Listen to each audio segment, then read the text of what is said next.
E aí, pessoal, mais um programa aqui, o Nobrecast, hoje com um convidado super especial. Nós vamos falar sobre emagrecimento. Quantas vezes você tentou emagrecer e não conseguiu? Se matriculou na academia, fez a dieta, fez tudo e logo depois não conseguiu, abandonou a dieta, abandonou a academia, não conseguiu emagrecer. Hoje eu estou aqui com o Dr. Diego Felipe, ele que é médico do esporte, trabalha com essa temática, é o dia a dia dele no consultório. Vou deixar ele se apresentar aqui pra gente. Pessoal, tudo bem? Me chamo Diego Felipe, sou médico, pai do Henrique e em breve do Guilherme, que está vindo aí. Trabalho com medicina esportiva, tenho o título de especialista já e sou preceptor também na residência de medicina do esporte, trabalho com emagrecimento, alta performance, com quem quer começar a treinar e não sabe se a saúde está em dia. Trabalho com todas essas dinâmicas aí, tá? Sou católico, convertido aí, reconvertido, né? Tenho uns 5 anos. E, assim, a caminhada é cheia de graças e bênçãos, graças a Deus, me colocando no caminho aí. Vive uma rotina corrida de filhos, de trabalho, esposa, ainda trabalho aula. Trabalho também no SAMU Ceará, então tem aula de pós-graduação, que já sou chamado de vez em quando, estou lá muitas vezes, SAMU, horas e horas de plantão, coordenando, né? A gente faz a parte de regulação médica, então quando alguém cai lá no interior e precisa de uma ambulância, cai lá pra gente na regulação. E a gente, eu trabalho nesse ritmo aí meio atropelado, ainda tento ser atleta de jiu-jitsu, levantar peso na academia, dar conta da esposa, dar conta das atividades. É uma máquina, é isso aí, viu? Vamos pra cima. Rapaz, eu fico olhando os stories do Diego e eu canso só de assistir, viu? Mas essa correria aí, assim, eu costumo dizer que a vida não para de maneira nenhuma. E a gente é igual bicicleta, se parar, cai. Então, Pra ninguém, e hoje a gente vai falar sobre esse tema do emagrecimento, que no meio da correria a gente acaba cometendo, né, deslizes ali no que come, na falta de atividade física. O que eu percebo também, Diego, aqui no consultório, né, na saúde mental, eu percebo muito que o ganho de peso, muitas vezes, ele está associado a questões que não são só físicas, mas questões emocionais, né? Muitas vezes, a gente vai falar um pouco mais sobre isso depois, da questão da regulação emocional através da comida, mas muitas vezes a gente tem ali a dor, o sofrimento. Então, alguém que chega no teu consultório buscando o teu atendimento, né? Com esse objetivo, o emagrecimento, muitas vezes é alguém que vem de um período de muito sofrimento, de dor, de desafios, de trabalho intenso, de se dedicar muito a uma coisa e esquecer de si. Não é isso mesmo? O que eu costumo contar para a maioria dos pacientes quando chegam no consultório, eu queria perder tantos quilos, né? Eu pergunto de onde é que tirou esse número. Uhum. E a pessoa fala, não, porque foi uma época mais tranquila da minha vida que eu tinha um corpo ideal, que eu tinha aquele peso ideal, que eu me sentia forte, que eu me sentia ágil. Então, a frase que eu trago sempre é: seu corpo conta a sua história. Sua história recente, legal. Sua história antiga, quem você é, né? Eu ganhei muito peso nos últimos meses. Eu dizer que a gente consegue perder, acho que qualquer médico meio que vai falar, né? Não, a gente consegue perder, o nutricionista vai desenhar um plano, mas eu entro muitas vezes no porquê. Como você ganhou esse peso? O que é que te levou a ganhar esse peso? Foi um sedentarismo? Foi uma doença? Foi uma alimentação desregrada? Foi um momento de estresse intenso?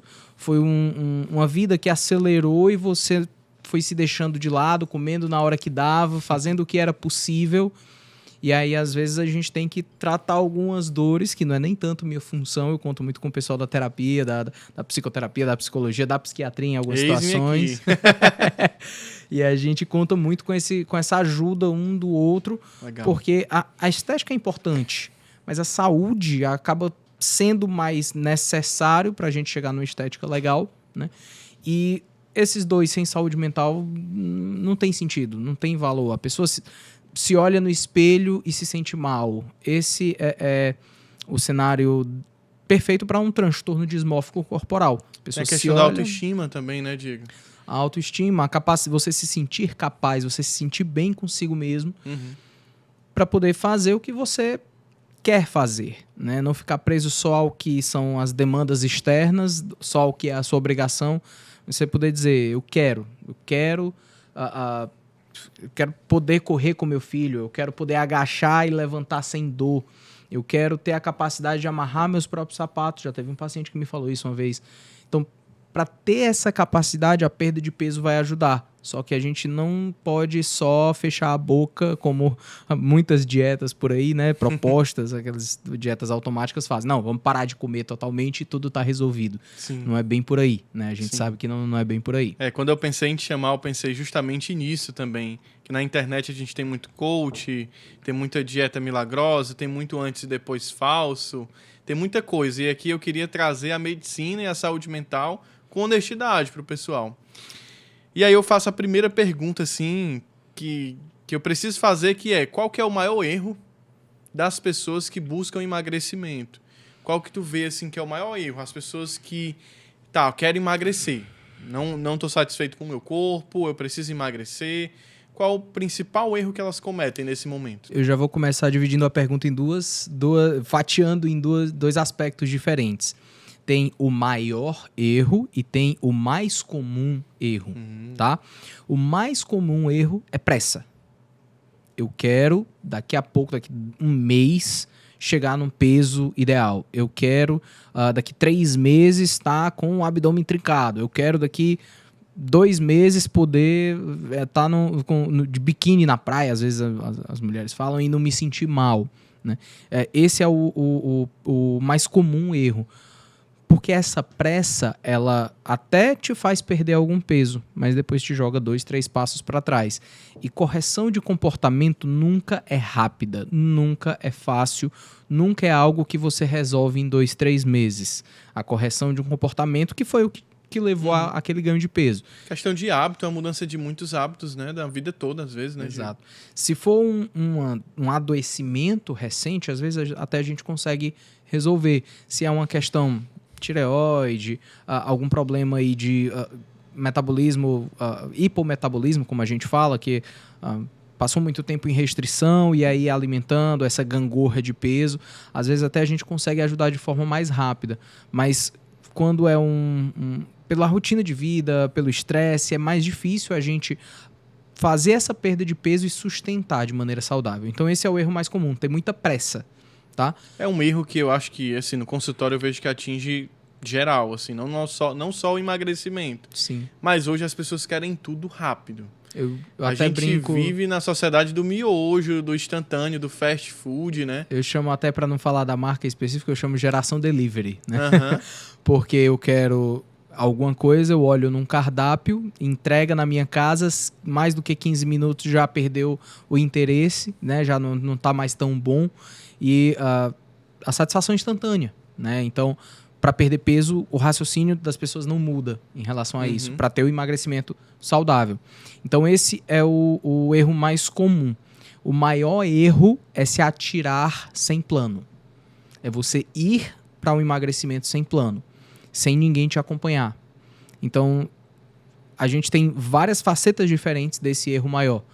O uso das canetinhas, indiscriminado, o cara compra de qualquer lugar, de qualquer forma. Ah, não, meu contato de confiança. Não existe contato de confiança para contrabando, tá?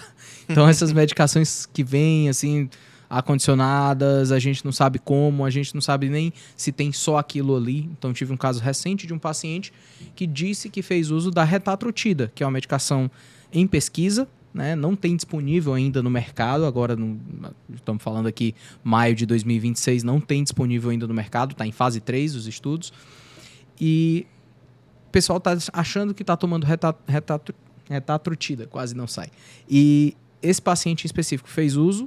O nome comercial é esse mesmo? É o nome da substância, ainda não tem o nome comercial. Logo vai vai chegar como uso comercial, mas a medicação já popularizou, né? Por conta do Mounjaro, acabou que o pessoal já está olhando quais são as próximas opções que vão surgir. E ela é injeção também, Diego? Ela também é injetável, uma vez por semana. A grande promessa é que é uma ação tripla. O Mounjaro é uma ação dupla. Depois eu falo um pouquinho dessas especificidades. Vai chegar lá, pessoal. Vai chegar lá. Mounjaro será assunto aqui. Só que ela é para pesquisa, ela não está disponível no mercado. E esse paciente fez uso, comprou e fez uso, e veio pro consultório me falando que tinha feito uso. E a gente investigou e o que tinha lá? Provavelmente o Monjaro com testosterona e hormônio tiroidiano. Então bagunçou tudo e daí pra gente corrigir leva mais um tempo. Então esse maior erro é se atirar sem plano. Eu vou tomar isso, vou tomar aquilo e assim, não tem ninguém te acompanhando, não tem ninguém te orientando, né? Ou eu tenho um plano que o profissional traçou para mim e eu vou fazer isso, mas isso eu não vou, isso aqui eu vou fazer do meu jeito e deixar o profissional no escuro, né? Então são outras duas facetas desse mesmo problema, desse erro maior, né, que a gente está considerando. Fora as dietas da internet, né, a inteligência artificial, que o pessoal trata a inteligência artificial como se fosse um profissional de saúde, né? A inteligência artificial é uma excelente ferramenta para quem conseguiu entender um pouquinho da própria burrice natural. Então, se eu sei as minhas limitações, eu consigo trabalhar bem com inteligência artificial, até que ponto ela vai, até que ponto ela não vai, o que ela pode me ajudar, né? Assim, montar uma dieta eu já ia falar a marca, mas são várias diferentes. Na inteligência artificial, eu colocar o prompt para um chat GPT, para um Cloud, para um Gemini, eu ir lá e montar uma dieta, ela vai te dar uns números adequados para o que você coloca. O que você colocou lá é adequado? Você tem que saber colocar as informações, né? Exato. Então, tem as fases da dieta, acredito eu também, né? Sei lá, no início vamos aqui focar no qualitativo, que é mudar a qualidade do que o sujeito está comendo. Para depois ir para outras etapas. O trabalho do nutricionista, até eu converso com alguns deles, converso com vários, mas assim, com alguns que a gente tem um fluxo melhor de informações, não é só prescrever a dieta, mas sim entender a tua rotina alimentar. É isso que ele vai fazer para ti. Né? Ele vai pegar, olha, eu saio de casa às 5 horas da manhã para pegar 2 horas de condução até o meu trabalho. Como é que eu vou encaixar um café da manhã com frutas cortadas, 3 ovos mexidos e colocar aí uma torrada, uma geleia de damasco e não vai encaixar. Fora entendeu? Que tem dia que você sai tão apressado que você vai tomando café dentro do carro. Exato, vai dentro do carro, dentro do ônibus. Você vai ali, você sai resolvendo 3 coisas ao mesmo tempo. Não é o ideal, mas é o real. É a vida real acontecendo. Acontece. Então, o nutricionista, ele adapta aí as refeições à tua rotina para encaixar a quantidade que você precisa para chegar no teu objetivo. Às vezes pode ser performance esportiva, às vezes pode ser só uma manutenção, tá tudo descontrolado, eu preciso me organizar. Às vezes é uma perda de peso. Só que a primeira etapa sempre é uma organização dos horários. Tem que ter uma ordem, né? Uma das virtudes cardinais, né? Tem que ter ordem. Você tem que ter um horário para comer, né? Nem que seja no meio da correria, mas deu aquela hora, é a hora de eu fazer a refeição, o café da manhã, o almoço, o jantar. E aí as quantidades a gente consegue manejar, consegue adaptar de um dia para outro, o que vai ser a composição da alimentação, pensando nos macronutrientes, proteína, carboidrato, gordura, e nos micronutrientes, vitaminas, minerais, todo o aporte que precisa para ter um pouquinho mais de saúde. Eu tenho até algumas pessoas que criticam muito os nutricionistas, falando assim, olha, eles são ditadores, a gente vai comer igual porquinho da Índia lá no experimento, só pode comer tal hora com tudo regrado e tal. Mas para quem está totalmente fora de ordem, às vezes essa estrutura aí é o que leva para frente. Para quem precisa de um refinamento, para quem começou um trabalho de emagrecimento ou de ganho de performance e quer levar para uma etapa a mais, ele tem que ajustar esses detalhes. Então, às vezes parece meio Caxias, mas a gente organiza primeiro, o nutricionista organiza primeiro para depois começar a você entender o que você pode flexibilizar ou não. Porque se já começa flexibilizando aí 2, 3 meses depois, um abraço, ninguém está seguindo mais nada. E aí a balança já foi. Esse é um ponto, assim, hoje em dia a gente sabe o que é saudável, o que não é saudável. Todo mundo meio que sabe o que faz bem, o que não faz bem. Quando tá comendo porcaria, quando tá comendo um alimento realmente nutritivo. E eu queria te perguntar isso, a diferença de saber e praticar. Por que a gente sabe o que deve comer e não... A gente sabe como deve ser nossa alimentação, a gente sabe que tem que praticar esporte, mas a gente não faz. Como é que tu vê isso? São questões de hierarquia, tá? Algumas situações são realmente consciência. A pessoa não tem consciência da necessidade. E isso era um pouquinho mais comum uns 20 anos atrás, né? Outra coisa que a gente tem também é o que eu chamo de conhecimento parcial. E ele é muito perigoso e muito pior do que conhecimento nenhum, tá? Então, conhecimento parcial que é, eu sei que Monjaro emagrece, eu vou lá tomar Monjaro. Eu não sei quais são os efeitos adversos, eu não sei o que é que eu tenho que fazer do ponto de vista nutricional para manter massa magra, eu não sei o que é que tem ali naquele Monjaro que está sendo vendido para mim, entendeu? Então, esse paciente que acha que sabe qual é o efeito da medicação, ele também silencia essa voz que diz, eu não sei. E aí, o conhecimento parcial acaba levando a todas essas limitações. Então, a gente não faz atividade física por quê? Porque a gente não sabe os prejuízos de não fazer. A gente até tem uma noçãozinha. Não, eu vou engordar, eu vou ficar mais fraco. Mas a gente não pensa que aos 70 anos eu não vou conseguir sentar no vaso para fazer minhas necessidades, vai ter que ser na cama. A gente não pensa que aos 50 anos eu vou ter um infarto, em vez desse infarto nunca chegar ou chegar lá aos 70, 65, 70. Né? E aí vou ficar com insuficiência cardíaca. Essa da insuficiência cardíaca até afeta um pouquinho o pessoal que vai para o outro lado, os esteroides anabólicos, que é uma das linhas de trabalho do meu consultório, é tratar as complicações. E a maioria toma as decisões de usar... É a famosa bomba que a gente chama. A famosa chama. Bomba, exato. A maioria toma a decisão de usar com base em informações incompletas, com base no conhecimento parcial. E aí, esse conhecimento parcial entre fazer e não fazer nos faz hierarquizar de uma forma diferente. Mal comparando, né? Você, quando aborda um paciente dentro do ambiente terapêutico, você vai dizer para o paciente, olha, a gente vai primeiro abordar isso aqui, porque isso aqui parece ser o mais problemático nesse momento, ou então, às vezes, nem é o mais problemático, mas é por ali que tu vai ter abertura para atacar o mais problemático, né? Para tentar levar o paciente para uma resolução. Quanto mais conhecimento você tem, e quanto mais prática, claro, fica mais fácil essa abordagem. E aí você consegue hierarquizar melhor qual é o problema e por onde você vai começar. Então, a gente poder hierarquizar, né? Eu coloco sempre Deus, família, trabalho e o resto. Aí você escolhe a ordem do resto das coisas. Isso eu acredito que essa seja a melhor ordem. Toda vida que eu faço um treino, se eu voltar para essas 3 coisas, eu consigo hierarquizar e encaixar. 20 minutos, 30 minutos, 40 minutos, 1 hora de atividade. Se eu pensar que fazendo força na academia por 30, 40 minutos, eu estou sendo melhor para minha família, porque eu serei um pai mais forte, capaz de segurar minha esposa, meus filhos, numa situação de emergência, né? Ou alguém caiu, minha sogra caiu, meu sogro, eles têm 80 quilos, 70 quilos, eu poder levantar, colocar nos meus braços e botar dentro de um carro para socorrer, né? Situação. Para o meu trabalho, faz sentido o meu trabalho, né? Eu trabalho com isso, então até eu falo, o pessoal quer muito um abdômen trincado e tal, tá, mas tu trabalha com estética, que o teu abdômen trincado vai te ajudar? Não, então tá, é uma questão de vaidade da pessoa, a gente aborda, a gente vai atrás, tudo bem, mas eu sempre tô colocando esses elementos de consciência aí. Para Deus, se eu sirvo bem a minha sociedade, se eu sirvo bem a minha esposa, a minha família, se eu tenho essa capacidade de servir bem a eles, eu tenho que voltar tudo isso para Deus. Não adianta só eu estar por aqui. Então, ser um pouco mais forte me ajuda a servir melhor a Deus. A permanecer, né? A permanecer. E aí tem também a questão da presença. O treino, ele entra como uma forma repetitiva, até chata, né?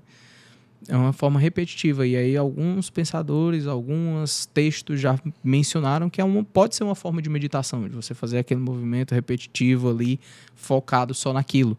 Você ficar 1 hora sem pegar no celular, né? Que é a dificuldade que eu enfrento hoje. Meus pacientes todos estão mandando mensagem no WhatsApp, estão me perguntando coisas, a gente está sempre ali pegando o celular, e aí responde um paciente, vai no Instagram. Você sempre está dividindo sua atenção. Chega a notificação do iFood, aí pede seu almoço, tá em promoção aqui. Tudo chama para lhe dispersar. Me diz uma coisa, Diego, muitas vezes a geração passada, sobretudo, olha para a atividade física e tem um certo medo, sobretudo musculação. Eu lembro que quando eu disse para minha mãe pela primeira vez que eu ia para a academia, ela disse assim, Vale, menino, não vai ficar aqueles bombadão, não vai tomar bomba não, viu? Faz mal. Sim. E aí eu queria que tu comentasse um pouco sobre isso aqui, até que ponto, né, a atividade física ela é saudável e se existe um nível de excesso de atividade física que pode não deixar de ser saudável. A gente tem trabalhos, tem evidência científica, tem tudo isso. O que é que a Organização Mundial de Saúde preconiza, né? Vamos pegar aí, a partir da evidência a gente tira o resto. 150 minutos de atividade por semana de atividade moderada, tá? E o que é uma atividade moderada? A musculação é considerada atividade moderada, uma corrida leve é considerada moderada. Então a gente tem essas várias opções de atividades moderadas e isso já é suficiente para a gente ter um impacto na saúde. Você vai dedicar 50 minutos 3 vezes na semana. Ou você pode fazer de uma outra forma, 2 treinos de 1h15. Você já tem benefício para a saúde, para a longevidade, para tudo isso. As gerações anteriores, elas vêm de um contexto muito diferente. Eu até estava conversando com meu pai, conversando com meus sogros. Nos anos 80, que era quando o momento que eles estavam vivendo o que a gente está vivendo hoje, né? A fase de vida ali dos 30 e poucos, 20 e poucos anos, eles resolviam muita coisa a pé. Então, eu quero comer uma pizza hoje. Não era o hábito deles, mas eu vou fazer um paralelo que fica mais fácil aqui pra gente. Quero comer uma pizza hoje com a minha família. Eu tinha que sair da minha casa, pegar um ônibus, ir no mercado. Às vezes a parada do ônibus não era perto do mercado, ainda andava mais um pouco. Comprar os ingredientes, voltar, pegar o ônibus de volta, carregando aquele peso, subir a escada do ônibus carregando aquele peso, descer carregando o peso, chegar em casa, preparar tudo para então comer uma pizza. Então muita gente fala, porque antigamente a alimentação era mais saudável.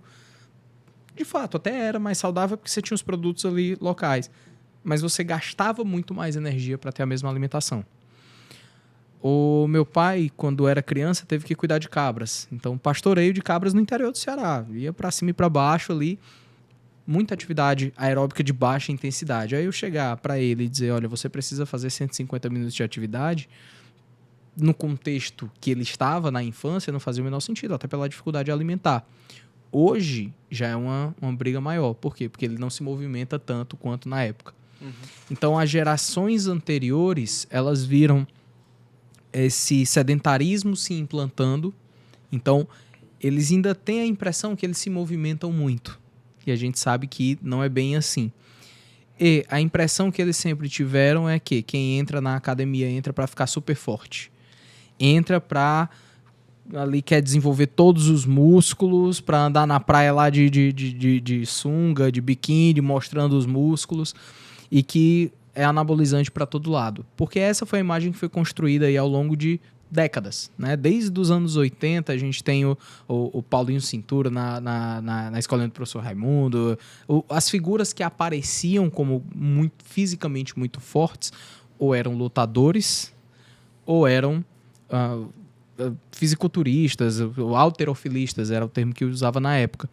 E aí todo mundo tinha uma noção que fazia mal usar bomba. E aí associava uma coisa com a outra. Era quando aparecia na TV, era quando alguém morria, tinha alguma coisa do tipo, né? A atividade física, ela começa a fazer mal, eu separo também em 2 aspectos. Quando ela começa a afetar o seu dia a dia, então, eu trabalho, mas eu tô tendo que acordar às 4h30 da manhã para correr e eu passo o dia com sono e eu tô trabalhando mal. Opa, tem que ajustar alguma coisa. E aí é um dos pontos que eu entro. Tá difícil encaixar na rotina o tanto de treino que você quer fazer com o trabalho. Como é que a gente vai ajustar isso aí? Tá tendo algum problema? Tá tendo um overtraining? Tá faltando energia? Tá tendo algum problema nesse sentido? Ou é só de ajuste da rotina, qualidade de sono? O que é que a gente pode ajustar?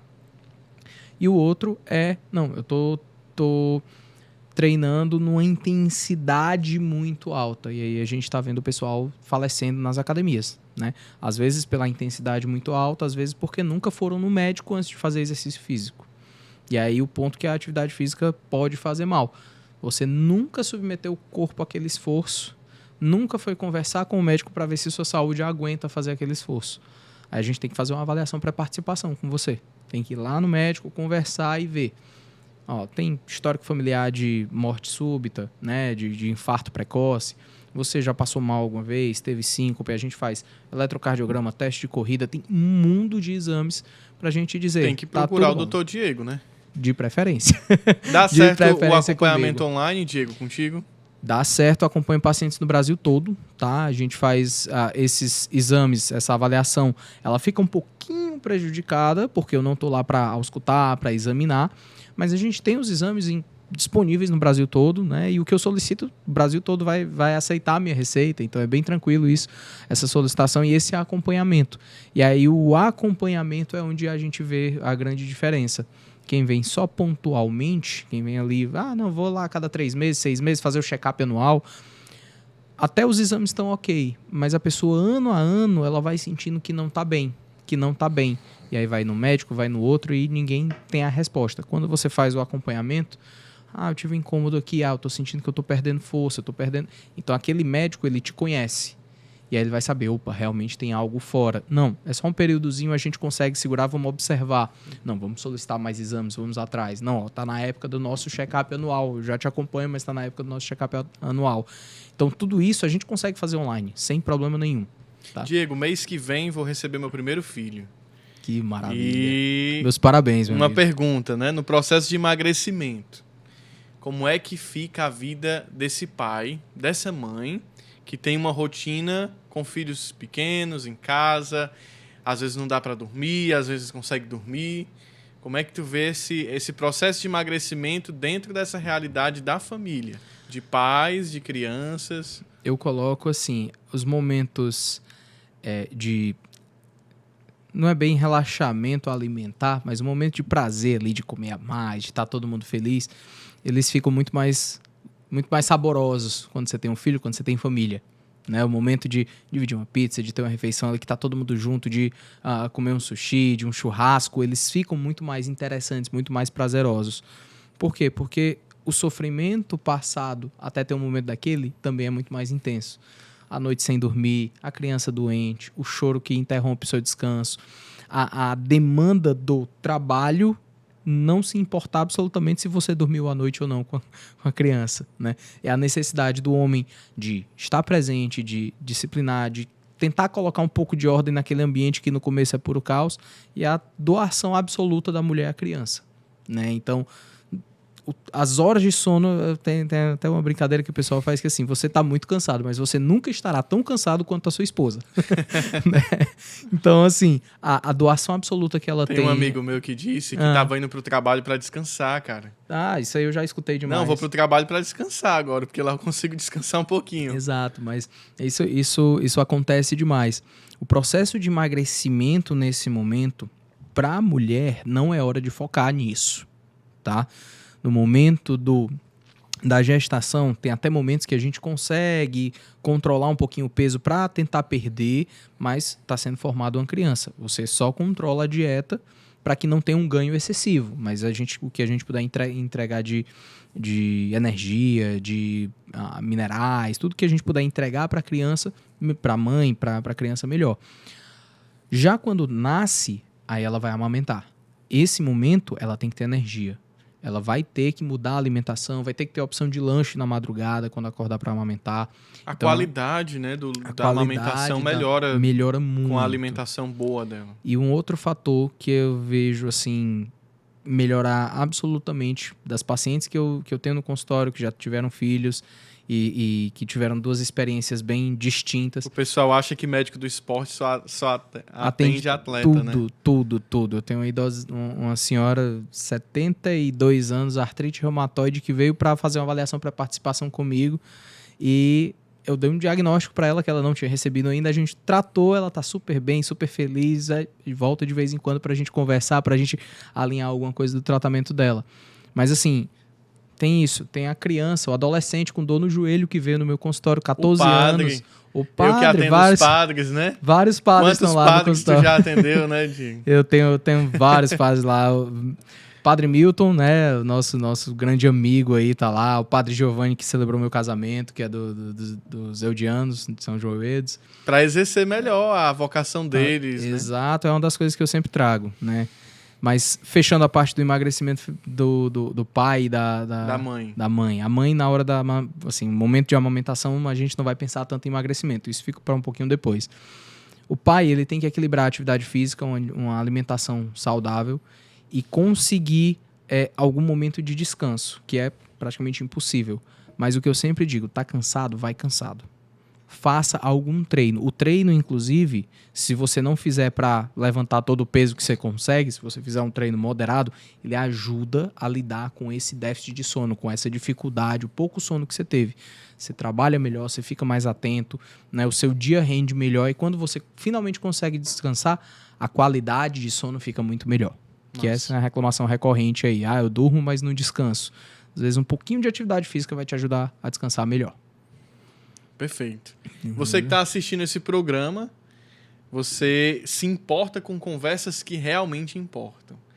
E se você quer cuidar da tua saúde mental, física, e se você é empresário, esse espaço aqui pode também agregar a tua marca. Sua marca pode estar aqui com a gente. Quem dera que desde esse primeiro, desse segundo e desses primeiros episódios, a gente já tivesse algumas marcas aqui com a gente. Sim. Se você é empresário, você já pode entrar em contato com a gente para ajudar o podcast somar e a gente vai te ajudar oferecendo esse espaço, esse público que se importa de fato com o que vive. E aqui é um espaço para isso, para marcas que buscam pessoas engajadas, pessoas que levam a vida a sério e que se cuidam. Esse espaço aqui é excelente, se faz parte do teu público, para vir aqui. Você pode seguir o Nobrecast, hein? Exato. Tá aparecendo aí na tela um QR Code. Você aí que está assistindo, que é paciente do Diego, que é amigo, familiar, todo mundo aí que estiver assistindo, você pode agora escanear esse QR Code, vai direto para o nosso Instagram e lá você pode seguir. Pode seguir também o Dr. Diego, @Dr. Diego Felipe. Exato, Diego, Felipe. É muito fácil, muito tranquilo. Dr. Diego Felipe. O Diego está todo dia lá no Instagram fazendo esse trabalho de educação, de mostrando ali o cuidado da saúde. Dá para ver também o bastidor da família dele, os filhos lindos, a família maravilhosa. É uma correria grande, eu sempre procuro mostrar tudo que eu posso para dizer, também trabalho muito, também tem os horários loucos, plantões e criança adoece, a gente tem que correr para o hospital, volta. Não é porque é médico que a vida é fácil, não. Que a vida tá ganha. Exato. Muito que a vida pelo contrário, muito pelo Diego. contrário. A gente está mais. correndo atrás, trabalha redobrado, dando atenção para todo mundo e agora ensinando. E aí a gente vai trocando pneu com o carro andando. Essa é a realidade, essa é a correria que a gente acaba tendo. Sempre é isso. A gente sempre não pode parar, de maneira alguma. E aí, de vez em quando, eu coloco meus treinos também, as atividades que eu estou desenvolvendo, que a gente vai atrás e tirando dúvida do pessoal, né? Como é que faz para dar conta de tudo? Cara, inclusive, eu vi que você está fazendo jiu-jitsu. Comecei no jiu-jitsu Fala agora. um pouco aí sobre o jiu-jitsu, emagrecimento, homem, mulher, criança. Virei aí a arma mais mortal do jiu-jitsu, né? A faixa branca 1º grau. É um perigo para si e para os outros. Mas assim... Como é que tá sendo fazer jiu-jitsu? É muito diferente, porque te coloca numa posição de desconforto, de pressão, tá? E você não sabe o que vai fazer ali. Eu sou faixa branca, eu não sei. Eu entendo biomecânica, eu entendo anatomia, eu entendo que se eu fizer de uma certa forma pode machucar, mas como é que eu controlo aquilo ali? Não é só força, não é só agressividade, tem uma técnica, tem uma maneira, um reconhecimento de padrões, de momentos, de pontos de apoio. E quando você tá ali tomando pressão, uma pessoa de 125 quilos na sua cara, empurrando, você não consegue respirar, você tem duas opções. Você pensa no que vai fazer, ou você tem um exercício de humildade, dá 2 tapinhas e diz, não, aqui eu não consigo, né? Mas volta para tentar de novo. Então, é essa experiência repetida de tomar pressão, tomar uma decisão sob pressão e lidar com a consequência dessa decisão. Foi boa ou foi ruim? Né? E isso se empilhando. E uma hora você vai receber a tapinha do seu companheiro que você conseguiu dominar. 30 segundos depois é a sua vez de ter que desistir, né? Ter que dizer, não, realmente dessa vez eu não consegui. Isso acaba replicando um pouco a vida. Então essa é a primeira experiência que eu tiro do jiu-jitsu. É uma atividade muito boa, especialmente para crianças e adolescentes. É uma oportunidade muito boa para o jovem. Eu vejo assim, gente, tem alguns jovens que eu atendo ali e as famílias às vezes têm receio porque é um esporte violento, pode que o jovem pode ficar violento, e eu enxergo muito pelo contrário. Apesar de não fazer jiu-jitsu, eu recomendo muito que alguns pacientes façam jiu-jitsu, porque ele vai exercer as virtudes, a espera, a humildade de reconhecer os limites dele, da força dele, a disciplina. Eu acho que para a formação do jovem, É o fantástico. jiu-jitsu é excelente. E assim, todo mundo tem o potencial para violência. Todo mundo tem, especialmente os homens, para agressividade, para impulsividade. Então, no jovem está se expandindo, porque ele está ganhando força, ele está ganhando independência, só que não tem uma forma clara, não tem um direcionamento claro. Então, o jiu-jitsu surge como esse momento onde ele pode extravasar, mas ele tem que extravasar sob controle. Não basta só ele empurrar, ele gritar, ele achar que vai bater. Não. Ele tem que ter a técnica, a atenção, saber ficar sob pressão e tomar uma boa escolha, tomar uma boa decisão ali sob pressão. Ele vai ficar mais violento? Pelo contrário, a gente vê que reduz os índices de violência nos jovens, aqueles que praticam jiu-jitsu, tá? Sempre tem as pessoas descontroladas.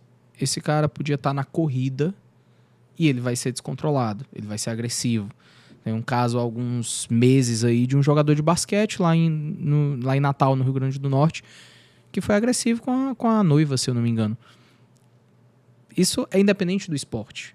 Isso é da personalidade dele, se ele volta isso para se ele sublima isso de uma maneira legal, volta para uma atividade interessante, ou se fica sem controle.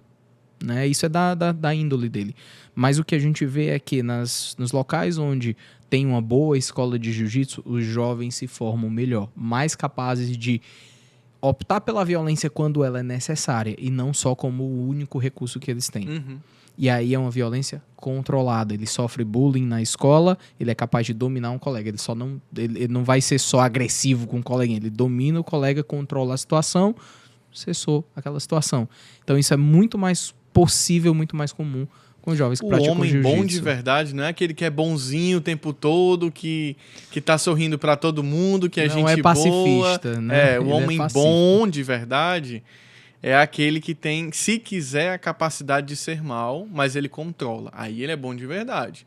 Porque ele pode ser mal, pode ser violento, mas ele controla para usar aquilo para o bem. Aí ele é um homem bom de verdade. Voltado para o bem na hora que é necessária, na hora que ele julga que precisa. Esse homem fofinho aí, carinhoso, carinhoso. Ele não é bom de verdade, ele é bonzinho e olhe lá. Ele atrai problema, esse tipo de homem aí. E aí, para o pai de família, né, sedentário há muitos anos, que quer fazer jiu-jitsu, vale a pena. Mas saiba, você vai sofrer um pouco mais. Porque você não tem flexibilidade, você não tem força, você vai sentir tudo isso. E eu não tô falando aqui para te jogar para baixo, tá? Eu tô te falando aqui para te entregar um pouco da realidade que você vai sentir dentro do tatame. Você vai ficar perguntando, meu Deus do céu, como que eu não aguento 30 segundos aqui nessa situação, nesse rola, né? Meu Deus do céu, por que que eu tô sentindo aqui minha posterior de coxa faz anos que eu não sentia? Tudo isso são deficiências, são dificuldades que você desenvolve ao longo da vida. Você vai se enrijecendo naquela posição, né? Eu costumo falar da posição de escritório, né? A tendência da barriga um pouco mais proeminente, o glúteo para dentro, as pernas, os pés voltados para fora. Isso é a postura de quem trabalha o dia todo sentado e o teu corpo contando tua história. Legal que tu foi falando, né? Eu já fui me consertando aqui, exato. colocando os pés. Mas é o teu corpo contando tua história. Sim. E quando você começa a trabalhar em outro local, né? Em outra dinâmica, uma dinâmica física, toda essa história é exposta. Só que não tem outro caminho. Você vai ter que trabalhar tudo isso para recuperar a tua saúde, para recuperar a tua força, recuperar a tua capacidade física. Se não for no jiu-jitsu, vai ser na academia. Se não for na academia, vai ser na corrida. Se não for na corrida, vai ser numa cama de hospital. Cara, o que eu acho muito legal do jiu-jitsu e uma experiência que eu partilho contigo, nesses atendimentos a padres, eu indico eles que façam jiu-jitsu, karatê, Tem até o Padre Paulo, que é faixa preta, Sim. né? E eu sempre digo para eles, olha, façam alguma atividade dessa. E uma coisa muito bacana também é porque lá todo mundo é igual. Não importa se você é padre, se você é bispo, Se é médico, se é segurança, Você tá com o kimono ali e aqui você vai ser um com a gente. É uma irmandade muito bacana. Eu Sim. acho um ambiente excelente. E eu sempre recomendo para os padres que são atendidos por mim que façam jiu-jitsu, façam karatê, vai fazer muito bem. O teste da sua capacidade física, né? O seu lado físico é a sua presença no mundo. Então, se eu sei que eu tenho alguma capacidade de força, né? E eu consigo aplicar e testar isso contra outro, isso vai reforçando uma segurança, vai levando para aí. E também dá um certo desgaste nos mecanismos biológicos de ansiedade. Então, a ansiedade masculina não é muito falada, não é muito tratada, não é muito vista. É bipolaridade, ou até o pessoal ainda usa o termo, não, isso é um louco doente, né? Jogam para outra categoria. Ou então depressão. Ansiedade tem entrado mais em voga, o pessoal tem comentado, mas a ansiedade masculina está muito ligada à parte financeira. E num nível um pouquinho mais profundo, a sensação de incapacidade de resolver a situação. Uhum. Então, toda vida que eu sou exposto repetidas vezes à situação que eu sou incapaz de resolver, mas um dia eu consigo resolver, aquilo ali me dá uma confiança para outras coisas na minha vida. Então, as coisas vão só empilhando. Tem a ganhar, você não vai perder nada. Você não vai perder nada, vai perder a barriga, vai emagrecer. Vai ajudar a emagrecer. Cuidado com lesão, sempre vai acontecer alguma coisinha, é um esporte de contato, é uma luta. Mas aí você me dá um alô, por a gente isso conversa. A importância do acompanhamento cima. médico, não fazer sozinho, fazer o que dá na telha e pronto. Não, Exato. Busca o acompanhamento médico, busca Exato. esse autoconhecimento da terapia para ir se trabalhando nesse nível profundo. Até a questão do emagrecimento também tem muito a ver com a regulação emocional. Sim. Sei lá, hoje foi um dia muito bom para mim, hoje foi um dia muito feliz. Aí a pessoa vai lá e comemora comendo um hambúrguer, uma pizza, carboidrato, né, no geral. Ou então, nossa, hoje foi um dia muito ruim para mim, eu mereço um conforto aqui do doce, da pizza. A regulação emocional está muito presente e a comida aqui, ela se torna esse... O que é regulação emocional, gente? É quando eu tenho as minhas emoções ou muito altas ou muito baixas e eu uso de uma coisa externa para regular, ou seja, para deixar no nível mais aceitável. Então, estou feliz demais, aí eu vou lá comer aquele hambúrguer, ou então estou triste demais, eu vou lá comer aquela pizza. Então, essa regulação emocional e é preciso fazer essa mudança. Eu sei, o Diego trabalha em parceria com a saúde mental, né? E faz esse trabalho, eu conheço, a gente se conhece nesse trabalho do consultório. Me conta um pouco, Diego, essa dificuldade, quando o paciente ele não está comendo o alimento, mas ele está comendo a tristeza, a felicidade, a solidão. Partilhar comida é provavelmente o primeiro ato de generosidade da humanidade, né? Se a gente for pensar, não, esse aqui não tem o que comer e eu dou algum alimento para ele. É um pedido evangélico, né? Um do pedido Cristo. Da caridade. Dá a comer a quem tem fome. Ele é o primeiro ato dos sacramentos, né? Da comunhão, né? É partir o pão e dar aos discípulos, né? Então, é sempre uma alegria quando você tem alguém para partilhar a comida. E um dos grandes problemas que a gente enfrenta é a solidão. Então, quando você não tem ninguém para partilhar as alegrias, as dores, as dificuldades, o homem passa por essa solidão. Ele não vai compartilhar com a mulher todos os problemas dele, né? Não faz sentido. A mulher passa por essa solidão porque ela quer compartilhar e o marido não entende. Então, todo mundo está meio que no seu quadrado ali, né? E aí você quer algum mecanismo para dissipar essa tensão. Seja a tensão de alegria, seja a tensão de tristeza, mas você quer alguma coisa ali para compartilhar e dissipar um pouquinho essa tensão. E aí a conta nunca fecha. Porque você não quer só a comida, você quer o prazer. Não adianta ser uma macarronada, tem que ser a macarronada do lugar específico. Então, a macarronada mais saborosa, ou de uma porção maior, com molho especial, com o que seja. E essa conta nunca fecha. Quando eu quero dar comida, além da comida eu quero prazer. Essa conta nunca vai fechar. Quando eu identifico uma situação dessas, a primeira coisa que a gente acaba investigando. Eu não vou exatamente com essas palavras, mas a gente vai atrás do porquê e como. Por que especificamente esse alimento? Por que especificamente nesse horário? Por que justamente para descarregar uma tensão ou para uma alegria você precisa disso aqui? A gente entra nesses porquês sem abordar tão de frente. Porque se eu abordo muito de frente, a pessoa toma uma defensiva e aí a possibilidade de investigação fica um pouquinho mais distante. E o como? Qual é o caminho que esse alimento faz até você estar comendo ele? É um delivery? É você que prepara? É sua avó que preparava quando você era criança e você quer recuperar aquilo ali? Então, se a gente entende esses dois e a parte que é minha parte mesmo, de investigar a parte hormonal, metabólica, tá tudo ok, a gente começa a desarmar isso aqui. A gente começa a ver, pô, não tem uma alternativa que a gente pode testar? Tem uma alimentação um pouquinho mais saudável, a gente deixar um pouquinho, né, por alguma motivação, a gente comer um pouquinho a menos, né? Ou então, não faz essa refeição sozinho. Pede, chama tua esposa, chama um parente, chama alguém, guarda para uma ocasião ali, o final de semana, que você vai estar com mais gente, né? Joga um pouquinho para frente, vai aumentando essa tolerância a um certo desconforto emocional. Ou então, em vez de fazer essa refeição, você chegou em casa estressado, vai treinar e depois do treino vai fazer a refeição. A gente tem mecanismo metabólico que vai moderar essa escolha. A gente tem mecanismo psicológico, pô, eu acabei de treinar, eu vou comer, vou enfiar o pé na jaca, né? A gente tem mecanismo, inclusive, de horário.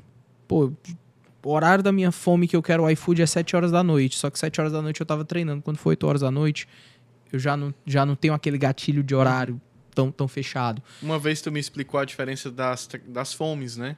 Tu pode explicar pro pessoal quais são os tipos de fome? E aí é geralmente esse o ponto que eu explico pro pessoal, né? Isso é excelente lembrar disso aí. A gente tem fome não é por um motivo só. A gente tem uma fome que é ligada ao bolo alimentar passando pelo estômago. O estômago está aumentando de tamanho porque eu tenho um alimento ali, um volume de comida ali. Quando esse alimento ele passa, o estômago tende a reduzir e aí você sente aquele vazio no estômago, né? Sente aquela sensação que... Tem aquela sensação que ali cabe alguma coisa, vale a pena comer. Essa é a fome mecânica. É a fome que a gente consegue tratar, por exemplo, com a cirurgia bariátrica. Está muito dilatado, o estômago reduz e aí a bariátrica, a primeira coisa que ela aciona é isso aí. O primeiro mecanismo dela é esse aí. A gente tem essa fome geralmente ali por volta de meio-dia e por volta de 7 horas da noite. Se você faz poucas refeições ao longo do dia. Muita gente sai de casa sem comer de manhã. Mas quando dá ali 11 horas, 11h30, começa a sentir essa fome, tá? Essa fome mais mecânica mesmo. Eu preciso colocar alguma coisa. Em algumas situações, a gente vê que a cada 3 horas, se a pessoa tem uma regularidade melhor, a cada 3 horas ela tem essa fome mecânica. Porque é o tempo de esvaziamento do tubo gástrico, tá?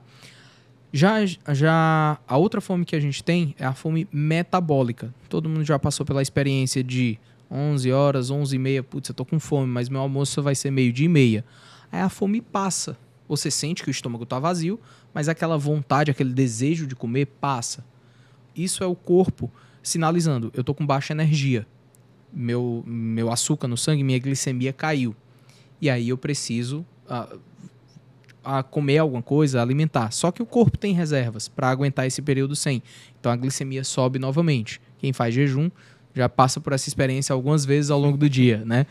Então, essa fome metabólica, ela é moderada pelas reservas do corpo, tá? E é uma das que mais desregula quando você tem obesidade, você tem sobrepeso, alguma coisa do tipo. É uma das fomes que mais vão desregular. Essa fome metabólica, ela geralmente é ignorada pela maioria das pessoas, né? Eu preciso comer alguma coisinha, deixa pra lá. Quando tá trabalhando, quem se foca muito no trabalho. Se você tem um estilo de vida muito estressante, a sinalização dela já é toda bagunçada pra você. Então a gente tem que ressensibilizar muitas vezes. E aí é a cada 6 horas que a gente vai sentir mesmo essa fome metabólica, tá? E a última, que é a fome hedônica, é a fome do prazer, é a fome que você chega depois de um dia de trabalho em casa e vou pedir alguma coisa. Não vamos fazer comida, não. Não vamos comer o que tem na geladeira, não. Vamos pedir outra coisa. Essa é a fome sinalizada pelo cortisol. Além dos mecanismos psicológicos em si, né? Mas a nossa parte biológica é o cortisol gritando.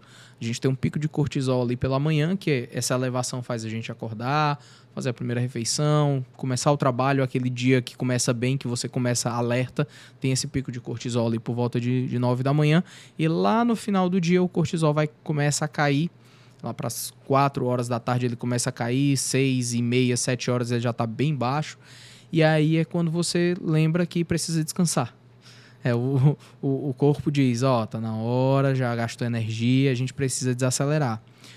O desencontro de tudo acontece quando eu tenho uma fome mecânica que foi ignorada ao longo do dia, que é muito comum nas dietas muito restritivas, o pessoal come bem pouquinho o dia todo, junto com uma fome metabólica totalmente bagunçada, come nos horários incorretos, fica beliscando, de vez em quando pega um chocolatinho, um docinho, um pedaço ali, um pouquinho de castanha, vai beliscando ao longo do dia. E aí eu chego com essa fome hedônica 7, meia, 8 horas da noite.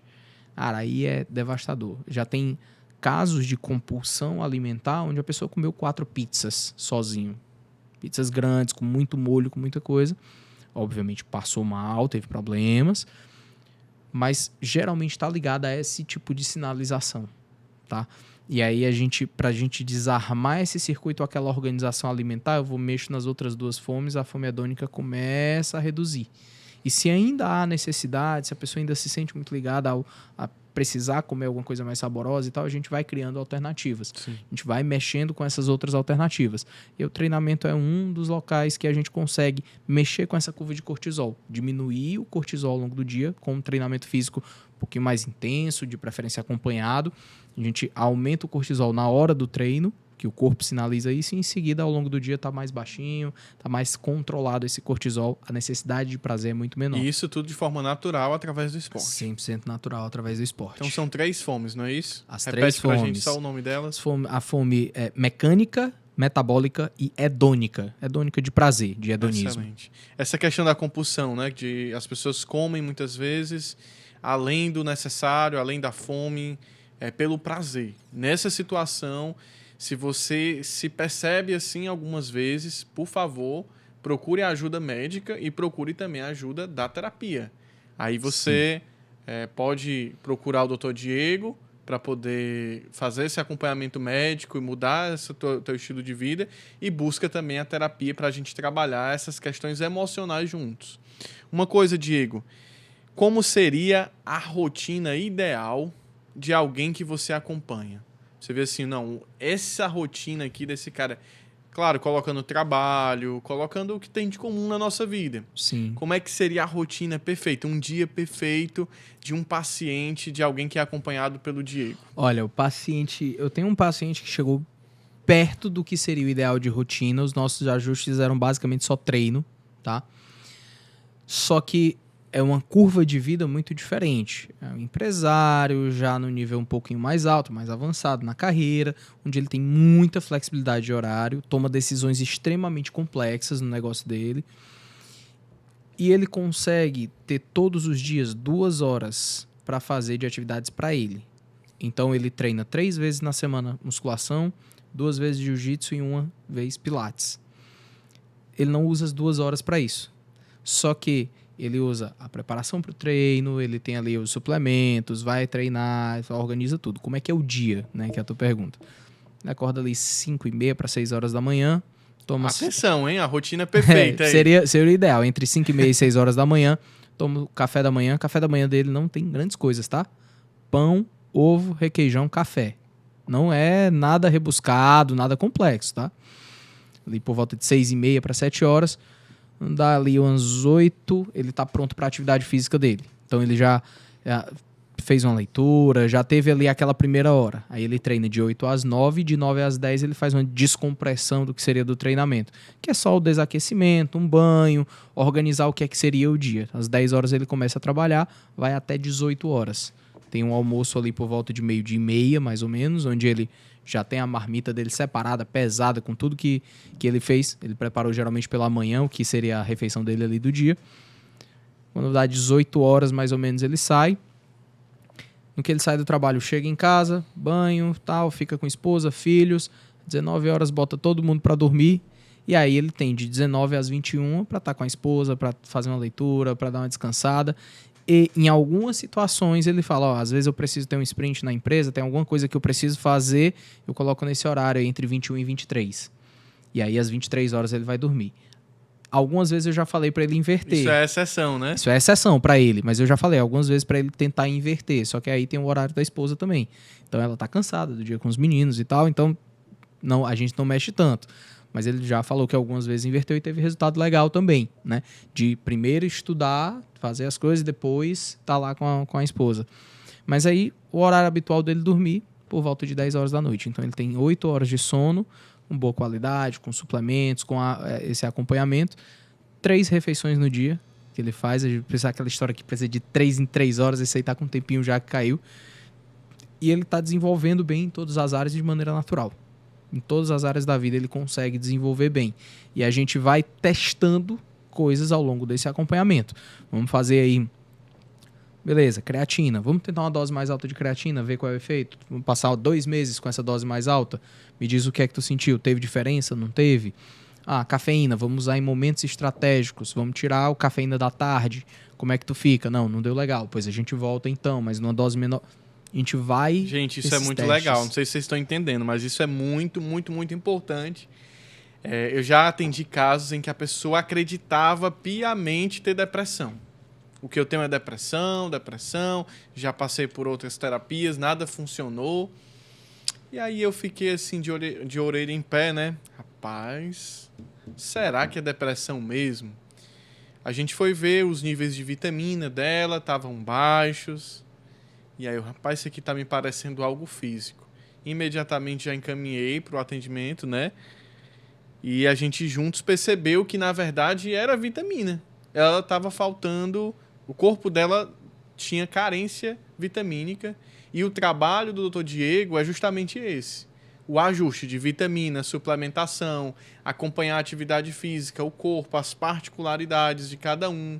Porque é individual, gente. Não tem uma receita para todo mundo. Eu sei que muita gente pegou essa rotina ideal agora e pensou assim, nossa, eu vou tentar me aproximar mais disso. Isso é legal, porque já é um começo, já é um querer mudar. Mas isso não basta, porque cada um de nós tem uma rotina diferente. E aí esses detalhes, essas pequenas arestas, elas são com esse acompanhamento individual. Que pode ser com o Dr. Diego, inclusive indico muitíssimo. Obrigado. Essa rotina ideal, quando você vai pensar, não, eu vou replicar exatamente. É uma rotina que se adapta à realidade dele, ao momento de vida desse paciente, tá? Se eu pego uma rotina dessa e trago para mim, não vai funcionar. Porque eu trabalho de final de semana, eu tenho lá meus plantões ainda. Eu estou prestando suporte aos meus pacientes, às vezes 10 horas da noite eu estou respondendo algumas coisas. Então, a realidade é muito individual. E aí as demandas também são muito individuais. O paciente tem deficiência de vitamina B12, de vitamina D, de ferro. Cada um tem uma demanda, cada um tem um nível de atividade física, cada um tem um metabolismo, cada um tem uma história de vida, tem uma necessidade específica para aquele momento. Com certeza o Matheus que eu atendi lá no começo era muito diferente da gente no meio do nosso acompanhamento, as demandas, as coisas. E a gente vai empilhando boas mudanças e tirando aquelas que não favoreceram muito ou aqueles hábitos que estão atrapalhando. A gente vai, não, dá uma reduzida nisso aqui, tenta esse horário aqui. Aquela história, a gente tentando suplementar B12 pro Mateusão. E a agenda corrida. Monster, vamos colocar um Monster. Que bom que a agenda tá corrida, né? Graças a Deus. Sinal que a gente tá trabalhando, tá fazendo alguma coisa ocupado. Da vida. E aí o Diego, eu não tenho tempo pra comer, cara. E aí, como é que vai ser? Bota o Monster, né? A gente pegou o Monster como opção pra suplementação de vitamina B. Foi bem legal e subiu. A gente veio lá. Eu tô tomando um monstrinho. Um Monster de vez em quando dá uma ajudada. Os energéticos, no geral, o pessoal acha que é só cafeína. Eles têm cafeína, taurina e tem lá os vitaminas do complexo B. A maioria deles tem para dar uma ajuda. Eles tentam dar essa ajudada na concentração, nesse nível de energia e performance. Fica como uma opção também para suplementação. Vamos para a pergunta que todo mundo quer saber. Todo mundo que está ouvindo hoje, falar sobre emagrecimento, tem essa pergunta. Doutor Diego, o que é Mounjaro? De verdade, o que é o Mounjaro? Vamos lá. Ele, nome curto, Tizepatida, é um análogo de GLP-1. Isso aí todo mundo já ouviu falar, todo mundo conhece. Na prática, o que é o GLP-1? Vamos dar 3 passos para trás. Alguns pesquisadores viram um lagarto no deserto que comia a cada 3 meses e mantinha o metabolismo ativo. O que é isso? Como é que ele consegue isso? Começaram a estudar o sangue deste indivíduo e descobriram que o Glucagon-like peptide 1, GLP-1, tá? Ele tem um efeito de supressão de apetite. E aí começaram a preparar algumas moléculas para teste, né? Para testar se tinha esse efeito também no metabolismo dos mamíferos. Testaram lá com os ratinhos, tem. Testaram lá com os primeiros primatas também, beleza. Chegamos no Wegovy, tá? Que é a semaglutida. Semaglutida, liraglutida, que aí depois virou o Ozempic. Simplifica aí pra gente, que estou simplificando. São tantos nomes difíceis. É um monte de nome. Eu que sou da saúde estou perdido. Eu tenho que manter aqui na cabeça. Imagina quem não é da saúde. Vamos lá. Acharam a molécula no sangue lá do lagarto, que deixava ele sem fome durante 3 meses. Uhum. Aí pesquisaram algumas coisas similares, começaram a testar, chegaram a testar nos humanos e foi aprovado aí o Ozempic, o primeiro que foi mais famoso, né? Eu tô pegando o mais famoso, tem outras medicações, mas vamos simplificar. Qual a diferença do Ozempic para o Mounjaro? Aí o Ozempic, ele tem a situação só no receptor de GLP-1, por isso que a gente chama de GLP-1, é análogo de GLP-1, tá? E o outro é o GIP. E o outro, ele tem GLP-1 e GIP, ele tem essa ação dupla, que é outra que também suprime um pouquinho o apetite, né? Ajuda a você ficar sem fome. Esse é o efeito primordial da medicação. Hoje, o que mais é utilizado no consultório? Mounjaro? Hoje, o Mounjaro é uma medicação mais moderna, com perfil de efeito colateral um pouquinho melhor, tem menos efeito colateral, a gente tem um controle de dose e a gente vê que tem um pouco mais de perda, segundo os estudos, tem. Só que os estudos são para 48 semanas. Não foi feito para perder 3 quilos. Foi feito para perder ali 20% do peso corporal numa pessoa de 150 quilos. São 30 quilos. Então, é uma situação totalmente diferente ao longo de 48 Diego, semanas. Você usaria Mounjaro? Não. Eu não tenho indicação, por mais que eu quero perder peso. Dieta, treino e dormir direito. Esse é o meu grande calcanhar, né? Conseguir dormir. Mas dieta, treino e dormir direito. Em que caso você usaria? Em mim, se eu tivesse 150, 160, 180 quilos, tivesse obesidade grau 2, 3, estivesse muito fora, e aí dieta, treino e a medicação para ajudar nessa perda de peso. Parece que não tem mais gordo no mundo. Eu tô andando no meio da rua, tá todo mundo magro. Todo mundo magro. Sumiu a história de aceitação da obesidade também, né? Depois das canetinhas, eu não vi mais falarem disso. Cara, e outra coisa, não tem mais um humorista gordo, cara. Todo humorista agora é magro. Todo mundo perdendo peso. Não tem e mais aí, essas canetas, o efeito delas é suprimir fome.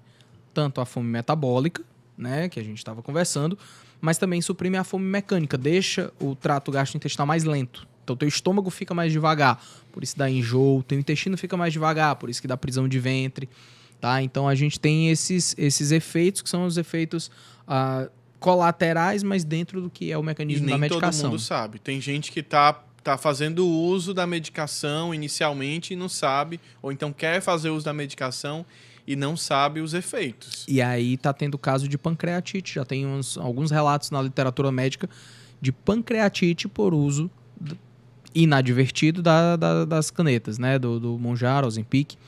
Como é que tem sido essas medicações no cenário da medicina? Assim, há estudos, o pessoal tá atento a isso? Não, tá todo mundo de olho, né? Todo mundo atento, inclusive às próximas que estão anunciando por aí. Só que porque estão tentando associações com outros receptores, com outros mecanismos para acelerar esse processo de perda de peso e de controle de diabetes, que foi a linha estudada, né, aprovado para uso no controle da diabetes. A gente tem uns estudos de efeitos colaterais que são fundamentais para a gente, que eles começam a aparecer realmente na fase 3 e nas fases mais e na liberação comercial, perdão. A gente começa a ver os efeitos colaterais e aí tá acontecendo isso por quê, né? Uma causa muito comum de constipação no uso do Monjaro é porque as pessoas param de beber água, não lembra de beber água. Tá usando a canetinha e não E lembra. tem muita gente usando. Eu acho gente. que deveria ser mais restrito. Como é que é para usar Monjaro? A pessoa tem que ter uma recomendação médica, é qualquer médico. Prescrição médica, né? A Anvisa, inclusive, tem mudado essas regras. Então, a receituário médico, carimbo, a receita fica retida na farmácia para controle e tudo. Ela leva para casa a caneta. Algumas formulações já vêm com a quantidade correta, então você só aplica direto, uma vez por semana. E outras têm os cliques. Você gira, dá tantos cliques para dar tantos ml naquela dose. E aí aplica aquela dosagem. Sempre sob orientação médica. E situações que eu prescrevo no consultório, eu digo, olha, você precisa estar acompanhando comigo, não pode vir só pontual. Porque se você começar a sentir uma dor na sua barriga, eu não sei se é uma diarreia que vai vir, se é uma constipação ou se é alguma coisa mais grave. E aí eu não tô com você não tem como mandar mensagem e tal. Então acompanha comigo, que se você sentir qualquer coisa, você me manda mensagem. E aí a gente conversa, a gente vê o que é, se for o caso, antecipa um retorno. A gente fica junto, não posso soltar a mão desse paciente. Ele tem que estar ali toda hora comigo para acompanhar. Só que a maioria das pessoas, eu posso afirmar com base em estudos do Instituto Eu, mas conversando alguém que está todo dia nesse todo trabalho, dia eu tô no meio, já há anos, né? Estão me perguntando toda hora, eu converso com muita gente e mais da metade das pessoas que vêm me perguntar sobre o Monjaro que estão utilizando não é prescrito por médico. Comprou com Isso é um amigo e tal. grave. Um problema grave Gravíssimo. de saúde pública que está se avizinhando, tá? Porque a gente começa a ter problema tireoidiano, o metabolismo vai desacelerando, pode ter as falsificações, contaminações, tá? Osteoporose em mulheres jovens, a gente começa a ver. Pessoal que faz atividade física em altíssima intensidade e toma Monjaro tem um risco redobrado para isso. Hipogonadismo em homens, baixa testosterona nos homens. O cara tá tomando Monjaro, correndo e não tem acompanhamento nenhum. Pode ter um hipogonadismo chegando aí, grave inclusive. Tá? Falência ovariana para as mulheres.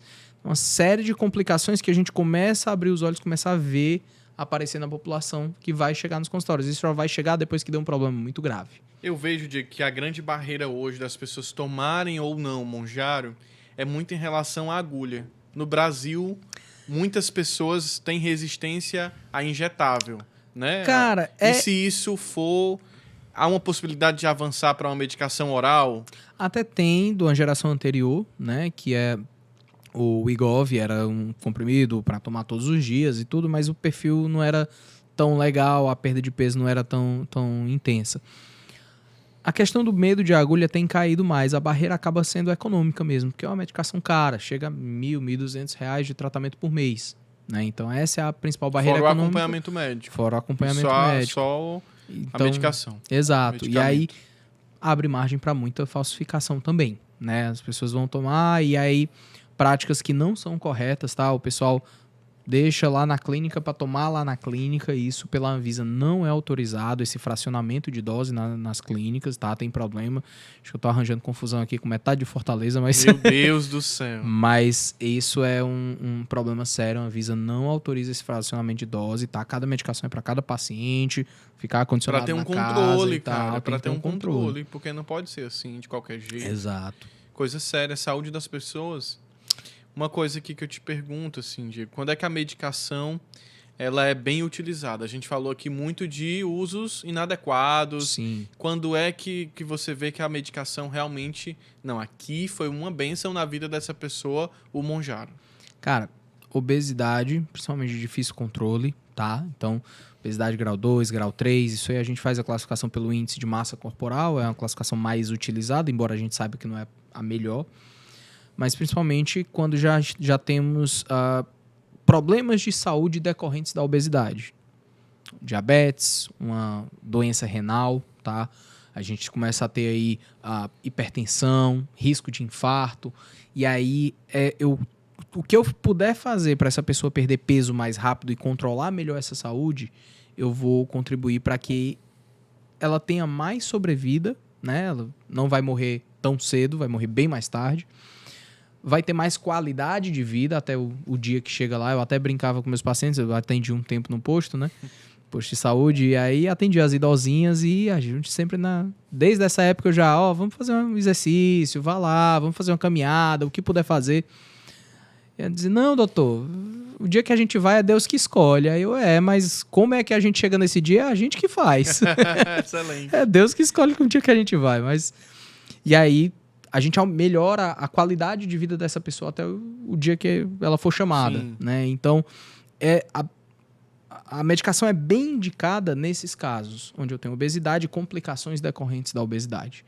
E aí eu acelero essa perda de peso, eu melhoro o controle de saúde e da mesma forma que maus hábitos vão se empilhando e poluindo, né, a saúde, poluindo a casa, bons hábitos também vão puxando. Então a pessoa perde um peso, consegue fazer uma atividade física. Tem paciente já que ficou alegre de conseguir tocar os próprios pés. Que legal.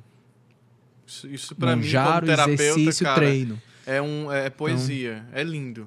Porque pra gente tocar o próprio pé é uma coisa banal.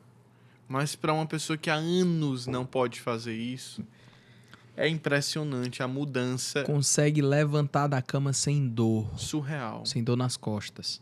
Porque conseguiu perder peso, estava na atividade física, ganhou força, levantou e começou a chorar, porque não sentiu dor ao levantar. Para essa pessoa, não é... Eu não sei se vocês entendem aqui. Não é só tomar o Monjaro e tá tudo resolvido. É tomar o Monjaro, fazer uma mudança de estilo de vida, ajustar a rotina. Quando consegue perder esse peso, manter esse peso através do estilo de vida saudável. E aí você vai ter uma vida muito melhor, porque você vai conseguir se dedicar bem para o trabalho, para sua família, para Deus. No caso dos sacerdotes, vão conseguir voltar a se ajoelhar. Quantos Sim. padres... É muito comum a gente ver padre com sobrepeso. Eu vejo todo dia no consultório padre com sobrepeso, porque eu atendo esse público. E é impressionante como alguns não conseguem se ajoelhar. E eles são sacerdotes, chegam na igreja, precisam se ajoelhar, mas não conseguem, então não se ajoelham. Então, sacerdotes que, através do uso do Monjaro, através de uma dieta, da rotina, da terapia, do acompanhamento médico, voltam a poder exercer a vocação deles com plenitude, cara. E se eu te disser que eu atendo padres, né? E o que eu reconheço que é o maior medo em relação a se ajoelhar, não é nem tanto não conseguir se ajoelhar, é passar vergonha na hora de levantar. Nossa, tá todo mundo olhando pra ele. Precisar de apoio, precisar de ajuda, e aí todo mundo já fica preocupado. Sim. O padre tá doente, tá bem, não sei o que, né? Já tem aqueles cuidados a mais, né? E aí com acompanhamento médico a gente consegue melhorar muito essa força. Uma questão que é muito ignorada também nessa população de padres é hipogonadismo, baixa testosterona em padres. Ah, meu Deus, baixa libido? Não é baixa libido. No padre, pelo amor de Deus, né? Mas o que a gente vê? Baixa força, ganho de peso, baixa qualidade de vida, dorme mal, sintomas depressivos. Todos esses podem ser, mas a gente só confirma como? Exame de sangue. Precisa ser feito o exame laboratorial, com a avaliação médica, com todo o complemento da investigação e do acompanhamento. Porque o tratamento não é só reposição. Tá? Não é só chegar lá e repor, pronto. A gente precisa avaliar os níveis, avaliar a evolução, para poder a gente ter certeza, primeiro do diagnóstico, depois do tratamento. Essa avaliação com exames de sangue, essa avaliação com todos esses exames que são necessários, né? Ela é feita de quanto em quanto tempo, qual é o período ideal. Muita gente tende a pensar o check-up anual. Exato. E fala check-up, né? Explica um pouco o que precisa ser feito. É anual, é semestral, é trimestral? Como é que é feita essa avaliação por uma pessoa comum? Um padre, uma mãe de família, um pai de família. Porque eu sei que os atletas, né? Eles fazem com um intervalo ainda menor essas avaliações. Mas Exato. E a gente que não é maratonista? Hoje em dia tá todo mundo sendo maratonista, é incrível. A corrida virou moda, tá graças a Deus, mais exercício. Ironman? O Ironman parou de ser, nossa, a pessoa tal fez um Ironman. E tem um monte de gente todo que fez mundo se Ironman preparando agora para fazer, né? Mas assim, pessoas comuns, que nem eu, que não é maratonista, que não faz o Ironman, qual é essa avaliação? Qual é a periodicidade e o que tem dentro dessa avaliação? O que precisa ser visto? A gente faz, dentro da medicina do esporte, a gente tem uma coisa chamada avaliação pré-participação. A consulta médica, né, completa, anamnese, exame físico. a gente adiciona um eletrocardiograma em repouso, tá? Então, o famoso ECG ali, que a maioria, teve um infarto, fez um ECG para ver se tem um infarto ou não, tá? Ele também serve para avaliar se tem alguma arritmia, algum risco de problema durante a atividade física. A gente complementa com exames laboratoriais. Tem um painel um pouquinho mais amplo, inclusive eu fui apresentar uma aula no pós-graduação, foram 10 horas de aula só sobre exames laboratoriais como marcadores de treinamento. Então eu fui desde o básico até a novidade que está surgindo agora, a gente aprofundou bastante coisa. Mas não adianta eu pegar um pacote de 400 exames, te entregar e te dizer, faz isso aqui e depois tu vem comigo. Eu preciso saber qual é a tua demanda, se tu tem alguma dificuldade, se tu tem alguma coisa, como aquele caso que tu estava citando, né? Sintomas depressivos que ninguém tratava era falta de vitamina. Bastava um olhar um pouquinho mais atencioso, mais carinhoso para esse exame, para essa condição e saber quais os exames solicitar, tá? Essa é a avaliação mínima que a gente considera anual, tá? Só que existem coisas que fogem a essa avaliação. A gente precisa avaliar a pressão arterial, avalia no consultório, mas se possível a gente solicita também um mapa, onde o aparelho fica 24 horas ali aferindo a tua pressão, para a gente ver se tem pressão alta ou não, tá? Existem situações específicas, tá? Não é para todo mundo isso aqui, mas que a gente vai solicitar, por exemplo, uma polissonografia, vai avaliar o padrão do teu sono. Existe uma situação onde a gente vai solicitar um Holter, que é o eletrocardiograma, durante 24 horas vai ficar aferindo, tá? Avaliação de fertilidade, às vezes a gente precisa solicitar o espermograma como avaliação de fertilidade, né? E existe uma maneira dos católicos fazerem o espermograma, a gente pode conversar depois um pouquinho melhor disso aí, mas existe até liberação pela diocese também, tem alguns detalhes. Dá para ser um novo episódio. Exato. Quem quer ver esse episódio aqui, espermograma para católico. Como fazer? Exato. Como fazer um espermograma sendo católico? Sendo católico. Se você pode quer fazer, como é que faz? Se você quer esse episódio aqui, eu sei que deixar um comentário é constrangedor. Aí no lugar de deixar um comentário, você deixa um joinha. Aí eu vou entender. Se tiver muita joinha lá no YouTube, eu já vou entender que você quer que o Diego volte aqui para falar sobre espermograma feito por um católico. Exato. Gente, por que isso? Para quem não é católico, a moral sexual católica, ela é muito minuciosa. Então, o católico, ele tem uma atenção por entender que a sexualidade é algo precioso, é algo muito precioso, sagrado. Ele tem muito cuidado em como ele faz esse tipo de coisa. Então, o católico, quando vai fazer o espermograma, não é como todo mundo que chega lá e faz aquele procedimento padrão, né? Eu não preciso dizer aqui que os senhores já sabem como funciona. Exato, tem toda uma maneira, mas a gente deixa para episódio para conversar. Muita joinha aí. Se eu perceber que tem um padrão elevado de joinha, eu já vou saber que é para trazer o espermograma. E se são as mulheres que estão assistindo o episódio e querem saber se o marido tem problema de fertilidade, porque está tentando engravidar e não está conseguindo, e quer um episódio também sobre o espermograma, as mulheres também colaboram aí com as curtidas. Aí. Até se tiver com vergonha, pode pedir para a esposa colocar, coloca um joinha aí para mim, por favor. Não, mas o joinha é anônimo, ninguém vê. É 100% anônimo? É 100% melhor ainda. Anônimo, melhor ninguém ainda. consegue ver quem curtiu. Show de bola. Então pede porque aí ficam 2. Aí reforça o pedido. Diego, quais são os princípios básicos, basais? Assim, a base, o fundamento hoje que a ciência aponta para um processo de emagrecimento. Déficit calórico. Comer menos do que o seu corpo gasta. Esse é o fundamento para você emagrecer, para você perder peso e perder gordura, porque emagrecimento é diferente de perder peso, tá? Emagrecimento é perder gordura. Perder peso, você pode perder gordura, pode perder massa magra, massa óssea, você pode perder água, tá? Desidratar, você pode acontecer várias coisas. Mas o princípio básico para emagrecimento é você ter algum nível de déficit calórico. Qual é a complicação a partir disso? Porque se fosse déficit era só fechar a boca e tá resolvido, né? Qual é o nível de complicação? É que quando eu faço um déficit calórico sustentado, o meu corpo entende que eu tenho acesso a menos energia. Então ele se adapta àquele nível mais baixo de energia. Só que se eu restringo ainda mais, chega uma hora que eu não tenho para onde cortar. E aí o corpo começa a desligar funções. Desliga a função reprodutiva, desliga a função de reparo tecidual, desliga a função óssea.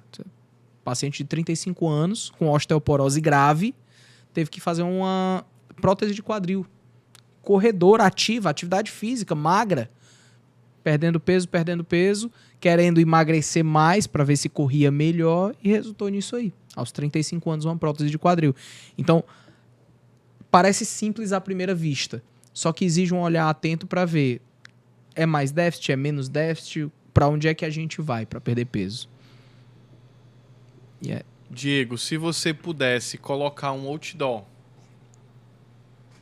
na avenida mais movimentada para medicina do esporte, vamos botar aqui a beira-mar, vai. Colocar ali um outdoor na beira-mar, onde todo mundo tá correndo lá e todo mundo vai conseguir ver a tua mensagem. Uma frase que você colocaria nesse outdoor. Uma frase curta, mas que ajudasse essas pessoas que estão em busca do emagrecimento, que querem mudar o estilo de vida, né, que querem ser mais fortes para viverem bem a vida delas. Qual frase tu colocaria nesse outdoor?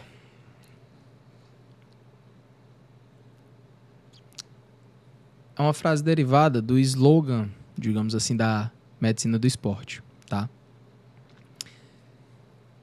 E que seria mais ou menos, não adianta ter performance a todo custo. As pessoas querem trabalhar, serem absolutamente os melhores da empresa, querem resolver todos os problemas do mundo, querem, ou pelo menos do seu mundo, né? Não do mundo dos outros, mas do próprio mundo. Querem faturar extremamente alto, querem correr lá no Ironman, querem ir para todos os shows do mundo, as pessoas querem ter performance hoje até como ostentação, que mudou a ostentação, né? Até o pessoal brinca que os jovens não vão mais para balada, mas para academia, né? Isso é até uma discussão maior de questão de imagem mesmo. Eles têm medo de serem gravados no momento de descontrole e aquele vídeo ficar o resto da vida manchando a imagem deles, né? Então, sobra, não é que eles estão mais conscientes, mas é o que sobrou. Para eles se soltarem, para se expressarem, é um ambiente de performance, de sobriedade. E essa tentativa de performance... O novo luxo é ser saudável hoje. O novo luxo é ser saudável. A nova ostentação é colocar a minha frequência cardíaca de 45, frequência cardíaca de repouso de 45, porque eu sou Todo dia eu vejo o pessoal colocando, corri tantos quilômetros, a fotinha. Essa é a nova ostentação. Na época que o Instagram era só mato e foto de comida, né? A ostentação era o quê? Fui pra balada tal, comi esse prato, né? Era esse o feed da gente. E o feed foi substituído pelos stories, e os stories todos são o quê? Treinei tanto, fiz isso, fiz aquilo. Só que isso tem um custo. Quando você vai buscar mais performance, isso tem um custo. Até que ponto a gente abre mão da performance, até que ponto a gente abre mão da saúde para ter essa performance. Se você é um atleta profissional, a gente abre um pouquinho mais. Se você é um pai de família, já não dá para considerar tanto. Excelente. Aqui no campo da saúde mental, muita gente toma ansiolítico, né, antidepressivo, e isso mexe um pouco com essa dimensão do ganho de peso. Como é que, nesses casos, tu trabalha? Pessoas que estão tomando medicamentos assim, tenta fazer ajuste da medicação, tenta fazer um ajuste ainda maior do déficit calórico. O que é feito, Diego? Depende muito de qual medicação a gente está falando, tá? A maioria dessas medicações, elas mexem com apetite. E aí, essas medicações que têm mudança de apetite, de vontade de comer, a gente tem que manobrar ao redor disso aí. Não adianta só fazer déficit, porque na hora que eu fizer déficit, eu vou piorar a fome hedônica lá, vai desandar o negócio, tá? Eu sempre procuro abordar primeiro, essas medicações estão bem indicadas? Está sendo tratado uma depressão? Ou a pessoa está tratando um transtorno bipolar achando que é uma depressão? Entende? Então, eu tenho que ter algum conhecimento nisso aí. Não adianta só eu dizer, só fazer sim, senhor. Pergunto. Eu não é minha especialidade eu ir lá e trocar a medicação, ajustar a dose, tá? Mas, se a gente vê claramente um padrão de compulsão alimentar, a gente tem uma linha anterior, bupropiona com naltrexone, que era uma grande linha do emagrecimento. Antes de chegarem as canetinhas, o pessoal prescrevia a torto e a direito e não tinha tanto efeito. Tá? Por quê? Porque é para compulsão alimentar. Então, a gente vê uma melhora com essas medicações para quem tem compulsão alimentar. Quando as medicações psiquiátricas começam a mexer com peso, eu reforço o tratamento ali de suporte. Como é que está o treino? A gente consegue fazer um treino para otimizar o metabolismo. Tem algumas coisinhas que a gente consegue fazer, tá? Ah, não, treino metabólico, isso aí já é outra conversa. Mas aumentar um pouquinho o cardio, né? Mexer um pouquinho na intensidade do treino, a gente vê se consegue modificar algumas coisas. Pode ser que a gente consegue melhorar um pouquinho, otimizar um pouquinho para queima de gordura. A alimentação está encaixada ou está variando muito? Como é que está o nível de estresse? Qual é o efeito da medicação? Algumas medicações psiquiátricas primeiro pioram ansiedade, compulsão, para depois evoluir com melhora. Então, a gente faz todo esse ajuste no tratamento de suporte. Aí, não, ganhou muito peso, não temos como manobrar, aí a gente pode lançar mão dos análogos de GLP-1. É uma das opções que a gente tem também, para esse ajuste aí, perfeito, com um perfil de interação relativamente seguro, mas sempre com acompanhamento, porque pode aumentar ou reduzir efeito de algumas medicações. E aí, para saber isso aí, é de caso a caso, a gente vai conversando e vendo. Um ponto super importante que a gente precisa observar. Esse ponto é muito importante, que quando você tenha atendimento de profissionais de saúde, esses profissionais de saúde que estão te atendendo, eles tenham essa harmonia entre eles, esse diálogo entre eles. Não é você fazer vários atendimentos de saúde e cada profissional isolado. E é uma coisa que eu vejo muito no nosso trabalho, é essa capacidade de se interessar pelos outros profissionais de saúde que estão atendendo aquele paciente, respeitando o espaço de cada um, mas chegando para somar. Existe uma pergunta que você pode fazer para seu pai, para sua mãe, que é assim: papai, quem é seu médico? Eles tinham muito isso. Não, fulano de tal, eu vou lá, ele sempre me atende e ele sabe o que é que está acontecendo. O paciente chega no meu consultório com 300 exames diferentes, um monte de papel. Tá, mas quem é teu médico? Não, não tenho. Pois agora eu sou o seu médico. Agora eu vou conversar com todos eles para entender o que é que cada um está enxergando. Essa capacidade de, eu não vou dominar todas as áreas, mas eu pelo menos converso com as outras áreas para saber, e todo mundo pelo menos ir mais ou menos na mesma direção. É, porque senão fica um puxando para um lado, outro puxando para o outro, ninguém se entende e o paciente fica no meio daquilo. E esse é um dos estudos que fizeram na Europa, né? Que não adianta você ter 50 médicos. Você pode ter só um, ele não precisa dominar tanto. Quem tem só um médico, mas aquele médico acompanha ao longo do tempo, tem mais saúde, tem menos problemas do que quem vai em vários especialistas. E essa pessoa que vai em vários especialistas, quando ela adota um desses ou outro médico entra na parada para ser o médico da pessoa, compartilhar informação, conversar, trocar ali. Quantas vezes eu melhora fiz reunião exponencialmente com os outros profissionais de saúde, me passa o contato dele, eu mando mensagem, a gente marca uma conversa.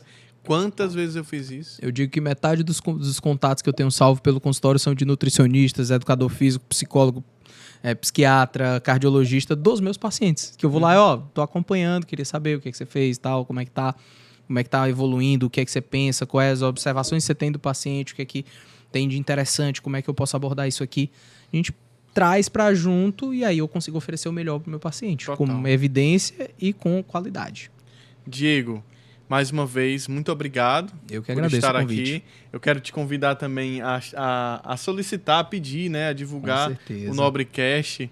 O empresário que está ouvindo a gente agora, a chegar junto nesse início. Era até o que eu ia falar quando tu estava começando a comentar. Pessoas mais conscientes fazem compras mais conscientes. Você que é empresário, quanto mais consciente teu público for, quanto mais inteligente teu público for, melhor para divulgar, melhor para tua marca crescer de maneira sólida. Vender a moda é muito fácil. Vender o que está aí, o monjaro que está na moda, qualquer farmácia vende. Mas quando você tem um público que, não, eu compro os produtos dessa marca aqui, porque eles oferecem bons produtos, cara, isso você cresce de maneira sólida e sustentável. Então, venha patrocinar aqui o Nobrecast, porque o público é muito diferenciado, muito selecionado. Muito obrigado. Siga o Dr. Diego, DR... Diego Felipe. Isso. Me siga também, o Matheus Nobre. E siga o Nobrecast, que vai aparecer agora aí o QR Code, ou já está aparecendo, nosso diretor já colocou o QR Code. Siga as nossas redes sociais. Não se esqueça de se inscrever aqui no canal, de curtir. Se tem algum comentário massa que você queira fazer, coloque aí também.